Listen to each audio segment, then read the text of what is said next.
ISLന്റെ പുത്തൻ പതിപ്പിനായി മറ്റു ക്ലബ്ബുകൾ മികച്ച നീക്കങ്ങളും തയ്യാറെടുപ്പുകളും നടത്തിക്കൊണ്ടിരിക്കുമ്പോൾ ISLന്റെ തന്റെ നിലനിൽപ്പിൽ പ്രധാനപ്പെട്ട പങ്കുവഹിക്കുന്ന ക്ലബ്ബായ കേരള ബ്ലാസ്റ്റേഴ്സ് പുതിയ ഇൻവെസ്റ്റേഴ്സിനെ കണ്ടെത്താനുള്ള ഓട്ടത്തിലാണ്.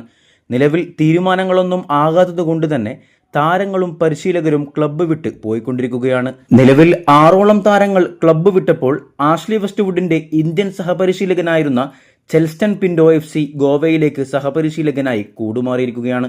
കൂടെ തന്നെ സ്പോർട്ടിംഗ് ഡയറക്ടറായിരുന്ന കരോലിസും പോളണ്ട് ക്ലബിലേക്ക് കൂടുമാറിയിട്ടുണ്ട്.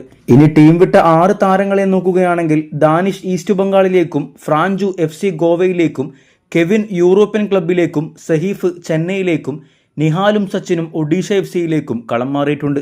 ഇനി എത്ര പ്രധാനപ്പെട്ട താരങ്ങൾ ക്ലബ്ബ് വിടുമെന്ന കാര്യത്തിൽ വരും ദിവസങ്ങളിൽ അറിയാനാകും. വീഡിയോ അവസാനിക്കുന്നു. കൂടുതൽ കേരള ബ്ലാസ്റ്റേഴ്സിലെ വാർത്തകളുമായി അടുത്ത വീഡിയോയിൽ കാണാം.